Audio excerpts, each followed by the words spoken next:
Olá, seja bem-vindo aqui, professor Adilson Moreira com vocês hoje para trabalhar o tema cultura e sociedade. É um tema que ele é específico da sociologia, mas que também é trabalhado em diversas outras disciplinas como a filosofia, a história e até a geografia. Já vou dizendo para você que se você tiver alguma dúvida, pode entrar em contato comigo pelo e-mail professoradilson@hotmail e pelas redes sociais é só procurar Adilson Moreira que você pode tirar qualquer dúvida nesse sentido. Vamos lá para o conteúdo, boa aula e boa aprendizagem. Inicialmente queria trabalhar com vocês a definição de cultura. Cultura é compreendido, segundo as ciências sociais, como um conjunto de saberes coletivos compartilhados pelos membros de uma mesma sociedade, tá bom? Tudo aquilo que um povo produz é cultura. Ele é a vida total de um povo. Nós temos às vezes na sociedade algumas visões errôneas, distorcidas, né? Não diria nem má fé, mas por conta de uma disseminação, um senso comum, que as pessoas acham que determinadas coisas não são culturas, né? Mas tudo é cultura. Desde do mercado livre, da música popular, das anedotas, das histórias. Então, tudo que um povo produz pode ser considerado cultura. A cultura, ela é um elemento que ela nos é transmitida através do tempo, de geração em geração. Nós herdamos cultura dos nossos pais e nós passamos cultura para os nossos filhos. Portanto, eu posso afirmar, no início desta aula, que a cultura é uma herança social, tá bom? Você que está se preparando para as provas de final de ano, para o Enem, fique atento a isso. Cultura é uma herança social. E ela só pode ser construída de forma coletiva. Portanto, a gente define cultura também como sendo um processo social, tá bom? Então vamos lá. É a vida total de um povo, é uma herança social e é um processo social, tá bom? Essa cultura que nós recebemos do nosso cotidiano, ela é chamada de cultura assistemática. Preste bem atenção, meu caro aluno. A cultura assistemática é aquela cultura do cotidiano, das relações sociais, que ocorrem na família, nos nossos grupos, igreja, vizinhança, sei lá, partido político, agremiação, aquilo que você participa nesse cotidiano, você está, de uma certa forma, recebendo cultura, está sendo moldado por essa cultura, então ela é uma cultura assistemática. E tem aquela cultura que ela é retransmitida pelas instituições, como a escola. Então essa cultura é chamada de cultura sistemática, tá bom? É aquela que você vai para a escola, em que você tem horas programadas, 2 aulas de biologia, 2 aulas de geografia, 2 aulas de literatura, e lá você vai aprendendo regras, contextos e as coisas vão sendo repassadas, tá bom? Para você também nesse sentido, tá? Queria citar um exemplo para você aí das diferenças da cultura, né? Esse pequeno texto que está aí na nossa tela é um texto muito famoso na área educacional, que fala sobre o saber indígena. Só para contextualizar, ele é um texto que tem relação com a questão do respeitar a cultura do outro. A gente vai ver mais adiante o chamado relativismo cultural, tá bom? É uma carta que um chefe indígena manda para o presidente dos Estados Unidos. Para quem conhece a história americana, sabe que os norte-americanos praticamente exterminaram as populações indígenas dele, né? Então, eles tiveram essa visão aí preconceituosa e eles queriam ali transformar os indígenas, não só os americanos, mas todos os lugares. O Brasil também aconteceu isso, a tal da catequese. Olha a carta, diz assim, ó. Mas aqueles que são sábios reconhecem que diferentes nações têm concepções diferentes de ver as coisas. E sendo assim, os senhores não ficarão ofendidos ao saber que a vossa ideia de educação não é a mesma que a nossa. Muitos dos nossos bravos guerreiros foram formados nas escolas do norte e aprenderam toda a vossa ciência. Mas quando eles voltaram para nós, eram maus corredores, ignorantes da vida da floresta e incapazes de suportar o frio e a fome. Não sabiam como caçar o veado, matar o inimigo ou construir uma cabana. E falavam muito mal nossa língua. Eles eram, portanto, totalmente inúteis. Não serviam como guerreiros, como caçadores ou como conselheiros. Nos envie seus jovens, que lhes ensinaremos tudo o que sabemos e faremos deles homens. Eu gosto desse exemplo justamente porque ele demonstra a questão das diferenças culturais, né? O governo americano queria pegar os jovens indígenas para educá-los no modo civilizado. Nós voltaremos isso mais adiante. E o chefe indígena então responde sabiamente, né, essa dúvida para ele. Dentro da cultura é possível identificar alguns elementos básicos. Vamos trabalhar alguns nessa aula para você, meu caro aluno. Aspecto material e imaterial da cultura, tá bom? O aspecto material é todo tipo de utensílio produzido por uma sociedade. Todo elemento material de uma sociedade nós podemos considerar como aspecto material, tá bom? Ele geralmente demonstra o estilo de vida daquela sociedade. Então, quando arqueólogos, historiadores, especialistas encontram algo, eles podem ali pressupor, com base nesse achado arqueológico, sobre o modo de vida e o estilo de vida que essa sociedade tem. E existe o elemento não material, que é aquilo que uma sociedade ela produz, né?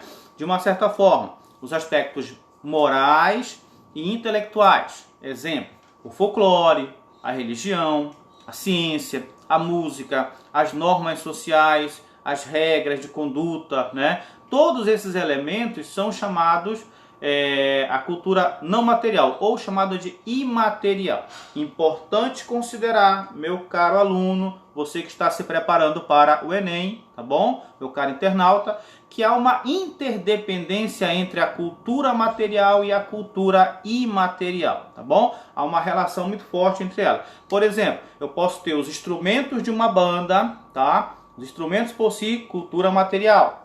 E eu tenho a música, as notas musicais, o acorde produzido por esses instrumentos. Então eu tenho a cultura imaterial. Aqui na nossa região, para você que não é da Amazônia, esqueci de me apresentar, eu sou de Santarém do Pará, né? Existe uma festa muito famosa chamada Sairé. Tem um símbolo do Sairé. Então, símbolo, cultura material. A representação em torno do símbolo, cultura imaterial. Às vezes a cultura material ela se transforma com mais velocidade, né? Nós temos aí os computadores, né? E uma série de outras tecnologias que vão sendo inventadas de forma muito rápida, muito intensa, ano a ano. Mas a cultura imaterial não, ou seja, as normas, as regras, a moral social ela não se transforma. E às vezes há um pouquinho de conflito entre a cultura material e a cultura imaterial nesse sentido, tá bom? Vamos avançar aqui. Bom, nós podemos falar aqui, a gente já vai entrando em alguns elementos mais específicos do nosso conteúdo, é a cultura como juízo de valor, tá bom? Olha só, gente, às vezes você encontra alguém que afirma assim: o Adilson tem cultura porque fez 3 faculdades, né? Ele estudou aqui, estudou ali, fez pós-graduação, tem mestrado, então ele tem cultura por conta disso. Essa é uma forma, digamos assim, errônea, né? Eu não diria nem com uma maledicência, mas errônea sobre cultura, né? Aí, quando a pessoa coloca isso, ela está atribuindo cultura como juízo de valor. Ela está comparando cultura com educação, né? Uma pessoa tem muita cultura quando ela tem educação. Isso, inclusive, é uma diferença da cultura que está ligada à questão da cultura erudita, da cultura, né, popular e etc. Mas quando se atribui cultura como educação, uma pessoa tem muita cultura, você está, de certa forma, atribuindo a visão do senso comum, né? O senso comum como elemento da cultura. Aquela visão superficial, né, e etc. dessa visão de cultura, né? A sociologia, por exemplo, ela não considera apenas esse elemento, tá? Ela considera além disso. Tem uma historinha aqui na Amazônia que a gente conta, que eu vou contextualizar para vocês, que representa bem isso, né? Diz a história que um professor da UFOPA, a Universidade Federal do Oeste do Pará, que é onde nós estamos, né, gravando este vídeo para você, ele foi fazer uma pesquisa numa região aqui de Lagos, né, chamado Lago Grande. E aí ele contratou um pescador para ajudá-lo a atravessar o lago, né? Então os dois pegaram a canoa e o doutor da UFOPA ia perguntando para o pescador, né? Amigo, você fez faculdade? E aí ele dizia, fiz não, senhor, né? E aí o doutor dizia, então você perdeu metade da sua vida, né? E ele insistia, você fez ensino médio? Ele dizia, fiz não, senhor, só trabalhei no roçado. Então você perdeu metade da sua vida. E aí ele perguntou, mas você sabe ler pelo menos? Sei não, senhor. Aí o doutor disse, você perdeu metade da sua vida. De repente o tempo virou, que isso na Amazônia não é difícil, acontece muito por aqui. O tempo virou nuvens, né, negras no ar, chuva, tempestade se aproximando, aquele vento forte. E o pescador então perguntou para o doutor, amigo, você sabe nadar? E aí o doutor disse, sei não, amigo, passei minha vida estudando, não tive tempo para isso. E aí o pescador mansamente disse, então você perdeu toda a sua vida, né?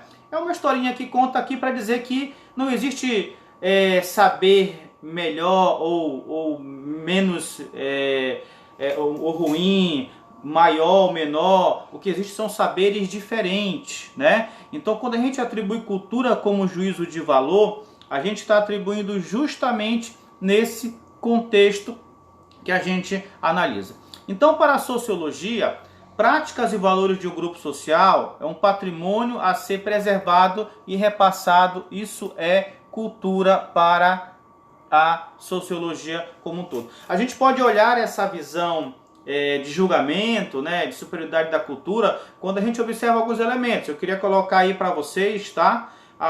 O personagem Jeca Tatu de Monteiro Lobato, né? Esta figura aí, não vou entrar na análise do Monteiro Lobato aqui com vocês, né? Para não criar polêmicas à parte, essa visão preconceituosa dele. Mas tá aí, ó, figura do Jeca Tatu. O habitante do interior foi muitas vezes apontado como alguém preguiçoso e apático, o que exemplifica um modo preconceituoso de tipificar a cultura rural. Ou seja, né, aqui na nossa região, a pessoa que já mora na cidade, tem umas historinhas interessantes, né? Ela já diz que o cara do interior é caboclo do sítio, né? Caboclo do sítio. E aqui na Amazônia ninguém quer ser caboclo do sítio não, viu? Tá? É uma atribuição pejorativa, né? Uma negativa da coisa, depreciativa, né? Diz até a história que o cara chegou em Belém, lá no Ver o Peso, com um vendedor e disse, amigo, foi comprar um açaí, disse, amigo, você que é o caboclo da Amazônia? Ele disse, não, eu não, é o cara que entrega o açaí. Aí ele foi lá com o cara que entrega o açaí, disse, amigo, é você que é o caboclo da Amazônia? Ele disse, não, eu não, é o que atravessa o rio e traz o açaí para cá. Aí ele foi lá na beira do rio, né, e perguntou, amigo, você é o caboclo da Amazônia? Ele disse, não, eu não, é o que sobe lá no pé e pega o açaí. Ou seja, ninguém quer ser o caboclo da Amazônia. É uma figura, né, aí digamos assim, um tipo que todo mundo nega, né, porque tem esse sentido pejorativo, e o Jeca Tatu aí representa bem essa ideia do que foi trabalhado, a vida rural e essa cultura como juízo de valor. Bom, um dos elementos importantes nesse estudo da cultura é você começar a entender a questão da antropologia, tá? A antropologia foi uma ciência que surgiu no século XIX, tá? Ela se fundamenta, ela cria seu método, sua análise de estudo, e ela começa a ser o principal elemento de estudo da antropologia, né? Ela se fundamenta no século XIX, mas ela tem raízes no século XV.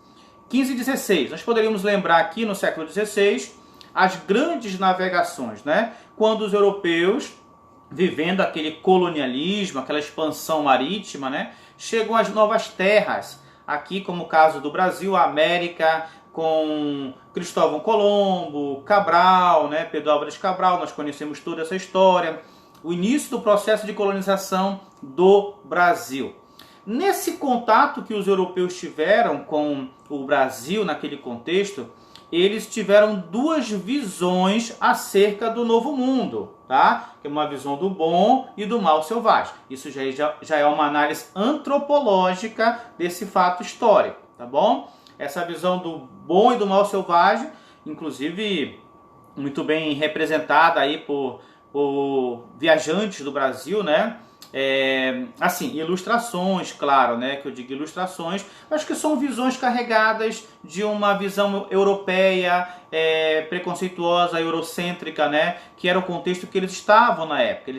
Lembre-se que o mundo está saindo de uma Idade Média para uma Idade moderna, né? O período medieval está acabando, estamos nessa transição, e o homem ainda é um ser muito espiritual, ainda é um ser muito voltado para lendas, mitos, sobrenatural. É a chamada história das mentalidades. Recomendo a você pesquisar, caro aluno, e você vai gostar dessa história das mentalidades. Então, o europeu, quando chegou, ele tinha dois sentimentos, duas visões. A repulsa pelo que é diferente, né? Se você pesquisar inclusive as imagens de época, você vai perceber as pinturas que foram feitas com representações era como se fossem seres, né, sobrenaturais, com a boca na barriga, um olho na testa, coisas bem fantasiosas mesmo, que o homem da época estava envolto com essa cultura, né, de uma certa forma. Então, uma repulsa pelo que é diferente e uma fascinação romantizada pelo outro, né? Que era a ideia de descrever a figura do índio, do bom e do mal selvagem, né? Que eles estavam atribuindo. Então, dali, nós passamos para o século XIX, onde o conceito de cultura, civilização e determinismo cultural começa a se intensificar, a entrar cada vez mais em voga, né? Em ação nesse contexto, e eu pego como pano de fundo disso o século XIX e o início do século XX, tá? Para quem não lembra, para quem faltou nas aulas de história, recomendo para você as aulas de história, né? É pano de fundo para a sociologia, contexto histórico. Estava acontecendo um fenômeno no mundo chamado de imperialismo europeu. Nós tínhamos ali a segunda revolução industrial se intensificando, os países europeus se industrializando e precisando de matéria-prima, e então eles olham para as nações da África e da Ásia como supostos lugares de mercado consumidor e mercado fornecedor de matéria-prima. Principalmente matéria-prima, muita riqueza na África e na Ásia. Só que eles precisavam de ideias, né, de concepções, de justificativas ideológicas para poder invadir os países da África e da Ásia e para isso poder ocupar e obter as riquezas desse lugar. Então eles começaram a trabalhar algumas noções que nós chamamos nas ciências sociais de pseudocientíficas, né? Ou seja, algumas ideias que começaram a ser difundidas com o propósito de justificar a dominação europeia sobre essas regiões. E aí nós temos, por exemplo, a ideia de hierarquização das sociedades, né? Você começa a trabalhar conceitos evolucionistas, né? Lembrando que Charles Darwin é contemporâneo a esse período, lança suas ideias e isso também é utilizado como pano de fundo para esse domínio, essa justificativa ideológica dos europeus. Então você tem uma hierarquização das sociedades, sociedades mais avançadas, menos avançadas, estágios primitivos e etc. E se utilizaram muito para essas explicações, nessa época, nesse contexto, critérios não científicos, tá bom? Seriam eles, por exemplo, o determinismo biológico, que era uma tentativa de explicar as diferenças culturais a partir de características físicas, como o tamanho do crânio, a cor da pele e uma série de outros elementos, né? Eu lembro das aulas da faculdade de antropologia física, né? Os estudos muito bem detalhados, com imagens, com o tamanho do crânio, todo o procedimento que era feito na época.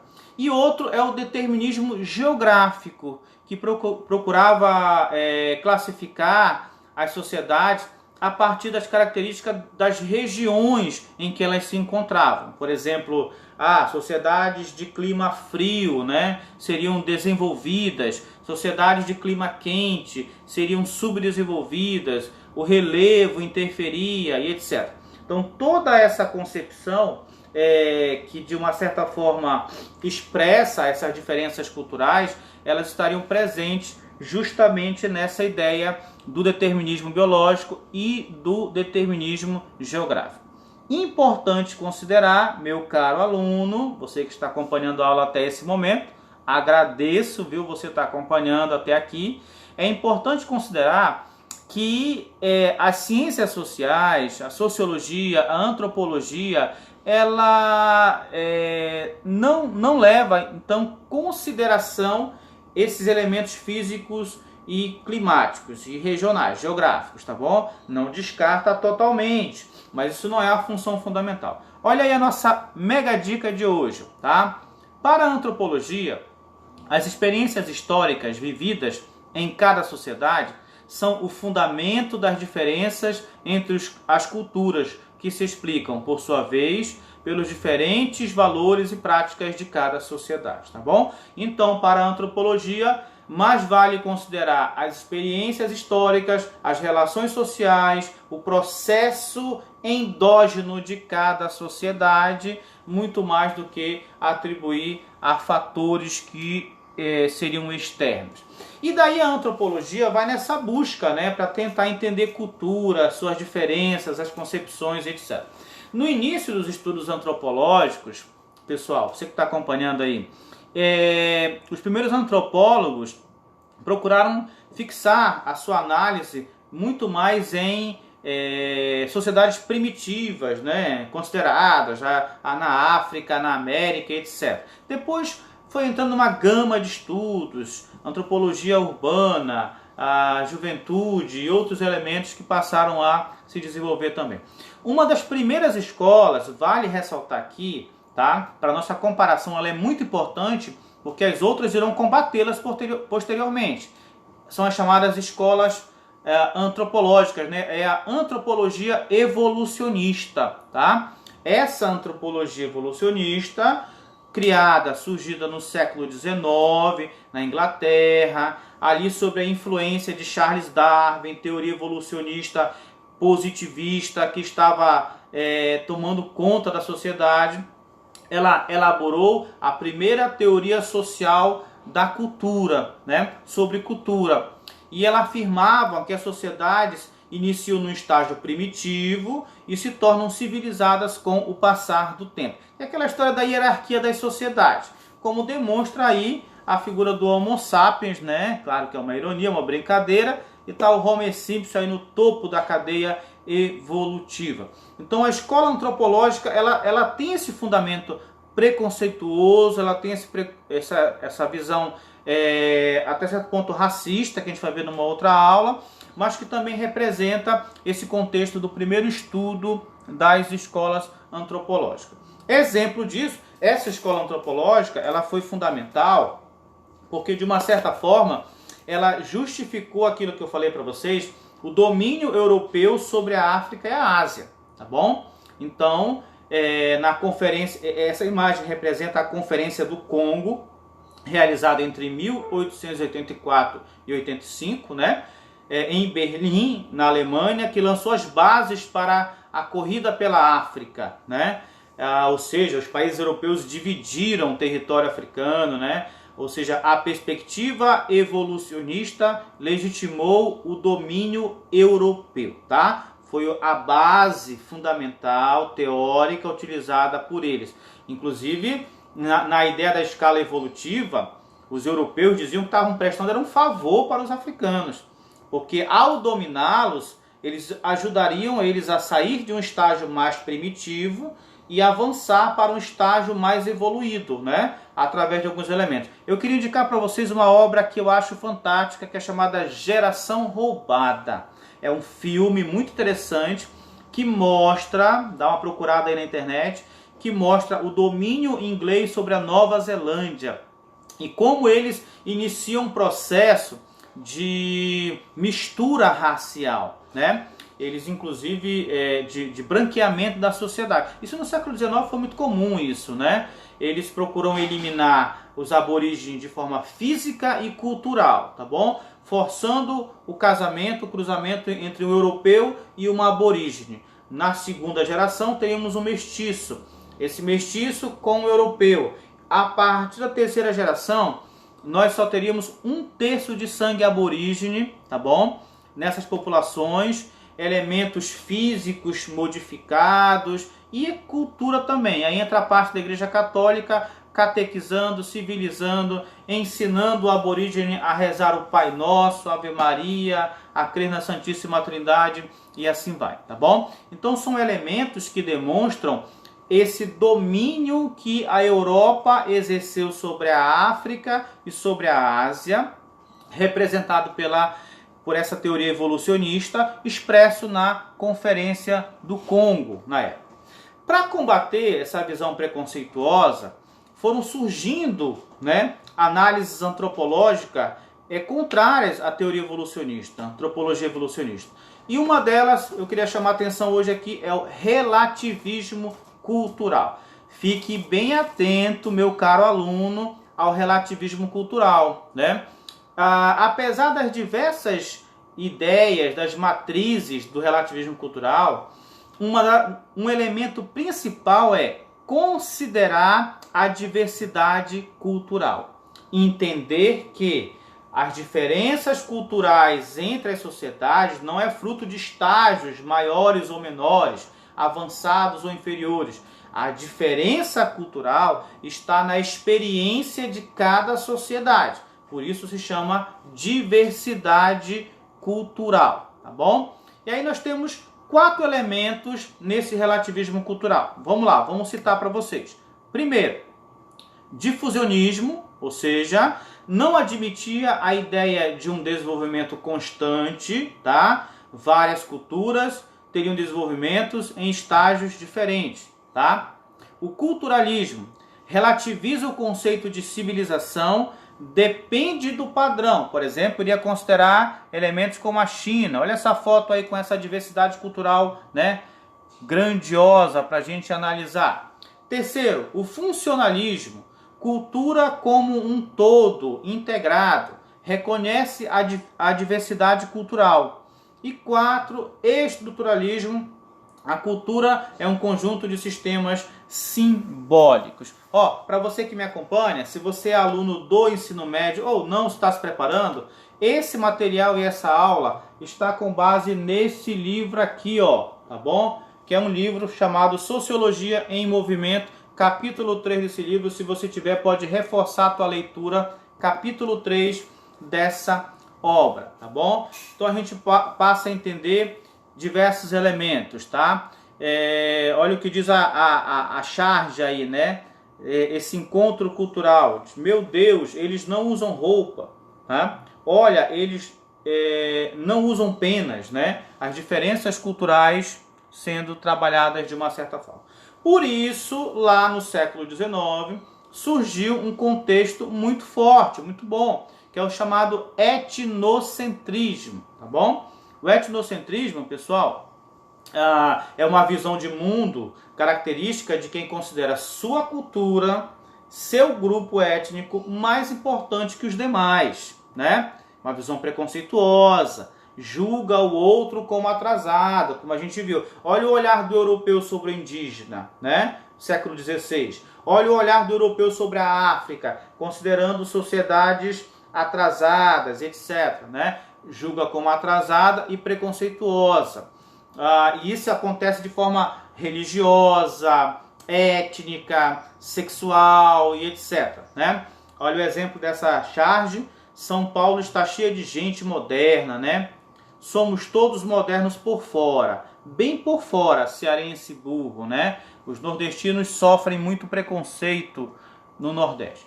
E o etnocentrismo Ele nasce no século XIX, né, naquele contexto histórico do século XIX. É um contexto em que a Europa está vivendo um grande avanço da ciência, é o chamado cientificismo, né? É a crença inabalável no poder da ciência. O homem do século XIX, segunda metade do século XIX, né? Ali para o finalzinho, 1880, etc., ele está, de uma certa forma, muito empolgado com isso. São muitas invenções, se você pesquisar, são do final do século XIX, a ciência se desenvolvendo, né? E assim vai. E ela acaba, né, representando essa ideia toda. E aí os europeus se achavam, claro, superiores, né? Superiores. Inclusive a ideia que fundamenta Hitler, que aparece aí numa das imagens, ela é uma das ideias que surgiu no século XIX, no final do século XIX, que é a ideia do arianismo, né? Que ela vai se fundamentar nas ideias de Charles Gobineau, no chamado darwinismo social. Dá uma pesquisada lá, você vai encontrar muita coisa interessante sobre isso. Não foi o Hitler que inventou o nazismo ou a teoria ariana. Ele talvez seja resultado disso, porque vive numa sociedade que prega essas ideias, né? Ele encarna isso e, claro, coloca em prática e tem muita relação com essa concepção. Nós temos uma imagem retratando a visão europeia, né, sobre eles, tá bom? E uma charge que representa isso. Você vai analisando aí, né, com muita calma, esse avanço do etnocentrismo sobre outra região. Uma forma muito comum da visão etnocêntrica é a visão religiosa.